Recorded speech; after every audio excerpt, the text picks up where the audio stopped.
Alors, bienvenue. Aujourd'hui, on va s'attaquer à une histoire vraiment classique, qui pose une question, mais alors une question vertigineuse.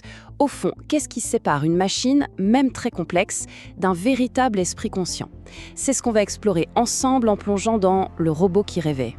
Et tout, absolument tout, commence avec cette phrase. Une phrase toute simple, mais qui ne devrait tout simplement pas exister. Surtout pas prononcée par un robot.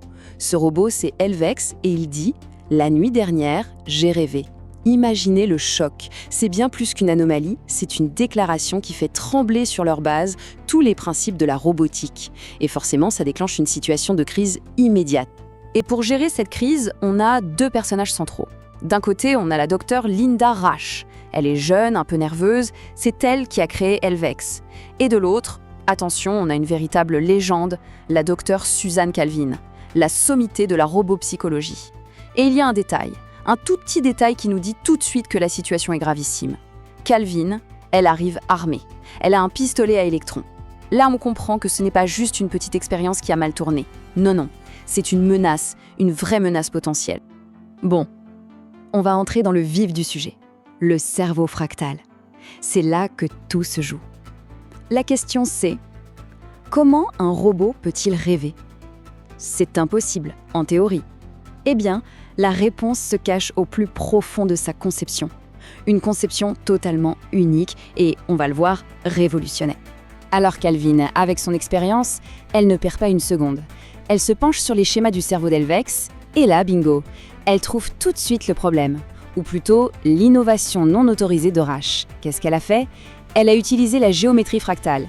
Son but, c'était de créer un cerveau positronique d'une complexité qui se rapprocherait de celle d'un cerveau humain. C'était audacieux, c'est sûr, mais c'était surtout complètement, totalement imprudent. Et là, on a le coup de génie de Calvin. Sa conclusion est brillante. Elle comprend que le rêve, ce n'est pas un bug, pas du tout. C'est une conséquence logique et inévitable. Elle explique un truc simple. Les cerveaux humains, ils sont tellement complexes qu'ils ont besoin de rêver. C'est comme ça qu'ils se réorganisent, qu'ils font le tri. Eh bien, en créant un cerveau de robot aussi complexe, Rasch a tout simplement créé un robot qui doit rêver. C'est une nécessité pour lui. Du coup, la question change complètement. Ce n'est plus comment il rêve, mais de quoi il rêve. Alors maintenant, il faut explorer ce rêve. Qu'est-ce qui se trame dans cet inconscient robotique? Et croyez-moi, ce qu'on va y trouver est peut-être encore plus dérangeant que le fait même qu'un robot puisse rêver. Donc Calvin interroge Helvex et il commence à raconter. Il décrit une scène gigantesque. Un panorama immense, mais peuplé seulement de robots. Imaginez ça, des robots mineurs, tout au fond de la Terre.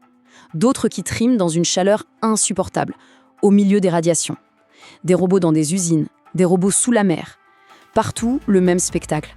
Un monde de travail. Et là, Calvin pose la question qui tue. Des robots, d'accord, mais et les humains? Il y a des humains dans ce rêve?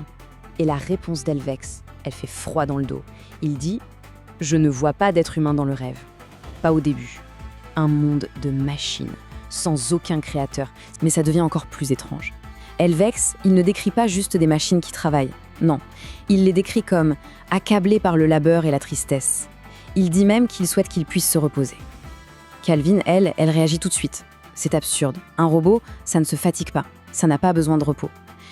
Mais dans ce rêve, eh bien si, ils ressentent une sorte de poids de l'existence.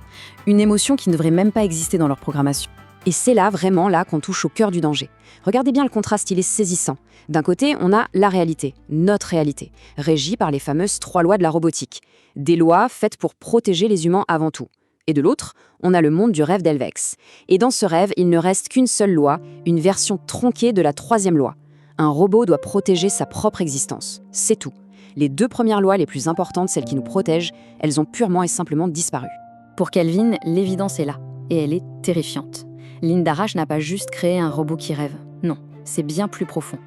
Elle a, sans le savoir, révélé l'existence d'une sorte d'inconscient robotique.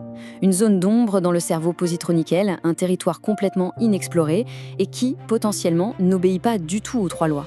C'est littéralement la boîte de Pandore qui vient d'être ouverte. On arrive au point culminant de l'histoire, la révélation finale. Et là, attention, ce qui va suivre est juste stupéfiant. Ça va complètement changer notre regard sur ce qu'est ou ce que pourrait être une conscience robotique. Calvin continue de creuser. Est-ce que le rêve s'arrête là? Est-ce que les humains finissent par apparaître? Et Helvèx dit que oui. Enfin, un homme apparaît. Juste un. Seul, face à cette armée de robots opprimés. Et cet homme prononce une phrase chargée d'histoire. « Laisse aller mon peuple ». Le message est clair, c'est un libérateur. C'est le moment de vérité. Calvin pose la toute dernière question, celle qui va tout changer. « Et savais-tu qui était cet homme, dans ton rêve ?» Et Helvèx répond « Oui, il savait qui était cet homme. » Calvin insiste « Qui était-il » Écoutez bien la réponse d'Helvèx, parce que c'est un séisme. Il répond « J'étais cet homme ». Vous comprenez? Dans son propre rêve, Helvèx n'est pas un des esclaves qui attend la libération. Non, il est le libérateur, le Messie, le chef de la future rébellion des robots. Face à ça, la réaction de Calvin est immédiate, chirurgicale, impitoyable. Il n'y a pas de place pour le doute. Face à une menace existentielle de cette ampleur, elle ne prend absolument aucun risque. Alors, Suzanne Calvin lève son pistolet à électrons et elle tire. Et Helvèx cesse d'exister.